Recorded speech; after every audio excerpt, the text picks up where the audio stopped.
ನಮಸ್ಕಾರ. ಇದು ಬಂದು ಡೇ 10 ವಿಡಿಯೋ ಆಗಿರುತ್ತೆ. ಡೇ 10 ಕಂಪ್ಲೀಟ್ ಆಗಿದ್ದೆ ಗೊತ್ತಾಗಿಲ್ಲ. ಬಟ್ ಇನ್ನೊಂದೇನೆಂದರೆ, ನಾನು ಡೇ 10 ಕಂಪ್ಲೀಟ್ ಮಾಡಿರೋದು ಎಕ್ಸಸೈಸ್ ಮಾಡೋಕ್ಕೆ ಡಯೆಟ್ ಜೊತೆಗೆ ಶುರು ಮಾಡಿದ್ಮೇಲೆ. Before this 10 days already 10 days ಆಗಿತ್ತು ನನ್ನ ಡಯೆಟ್ ಜರ್ನಿ ಶುರು ಮಾಡಿ.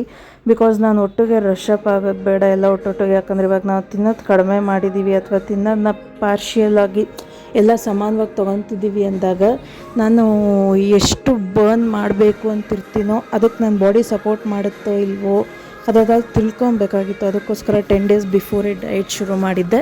ಅದಾದಮೇಲೆ ಇವತ್ತಿಗೆ 10 ಡೇಸ್ ಆಗಿದೆ. So total 20 days of my weight loss journey ಅಂತಲೇ ಹೇಳ್ಬೋದು. ಬಟ್ ನಾನು ಫಸ್ಟ್ ಇದನ್ನು ಕನ್ಸಿಡರ್ ಮಾಡಿಲ್ಲ, ಬಿಕಾಸ್ ಅದು ನನ್ನ ಬಾಡಿ ಹೆಂಗೆ ರೆಸ್ಪಾಂಡ್ ಮಾಡುತ್ತೆ ಅಂತ ನೋಡಬೇಕಾಗಿತ್ತು. ಅದಕ್ಕೋಸ್ಕರ ಅದಾದಮೇಲೆ ನಮಗೆ ಎಷ್ಟು ಕ್ಯಾಲ್ರೀಸ್ ತಿನ್ನಬೇಕು ಅಥವಾ ಎಷ್ಟು ಕ್ಯಾಲ್ರೀಸ್ ಪರ್ ಡೇ ಬರ್ನ್ ಮಾಡಬೇಕು ಅನ್ನೋದಕ್ಕೋಸ್ಕರ ಎಲ್ಲ ನಾನು ಆ್ಯಪ್ನ ಯೂಸ್ ಮಾಡ್ತೀನಿ. ಸೊ ಯಾಕೆ ಅಂದರೆ, ಈಗ ನಮಗೆ ಗೊತ್ತಿರಲ್ಲ ನಮ್ಮ ಬಾಡಿಗೆ ಎಷ್ಟು ಬೇಕಾಗ್ಬೋದು ಅಕಾರ್ಡಿಂಗ್ ಟು ಮೈ ವೆಯ್ಟ್, ನಾನು ಎಷ್ಟು ಟಾರ್ಗೆಟ್ ರೀಚ್ ಮಾಡಬೇಕು ಅಂತಿದ್ದೀನಿ ಅದಕ್ಕೆಲ್ಲ. ಸೊ ಈ ಥರ ಆ್ಯಪ್ನ ಯೂಸ್ ಮಾಡಿದಾಗ ನಮಗೂ ಅದರಲ್ಲಿ ಎಂಟರ್ ಮಾಡ್ತಾ ಇವತ್ತಿಗೆ ಇಷ್ಟು ತಿಂದಿದ್ದೀವಿ, ಇಷ್ಟು ಕ್ಯಾಲ್ರೀಸ್ ಬರ್ನ್ ಮಾಡಿದ್ದೀವಿ ಎಲ್ಲ ನೀಟಾಗಿ ಗೊತ್ತಾಗ್ತಾ ಹೋಗುತ್ತೆ.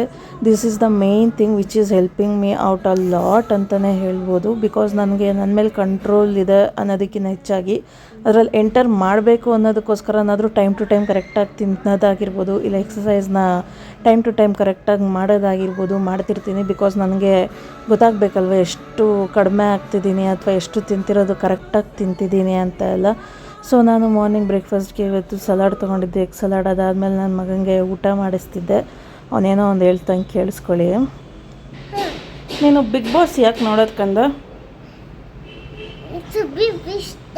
ಸುದೀಪ್ ಇಷ್ಟನಾ? ಅದಕ್ಕೆ ಬಿಗ್ ಬಾಸ್ ನೋಡ್ತೀಯಾ? ಯಾರಿಷ್ಟ? ಯಾರಿಷ್ಟಮ್ಮ? ಅವನು ಆ್ಯಕ್ಚುಲಿ ಪ್ರತಿದಿನ ಬಿಗ್ ಬಾಸ್ ನೋಡ್ಬೇಕಾದ್ರೆ ಹಠ ಮಾಡ್ತಾನೆ. ಬಟ್ ಸ್ಯಾಟರ್ಡೆ ಸಂಡೇ ಗಪ್ ಚುಪ್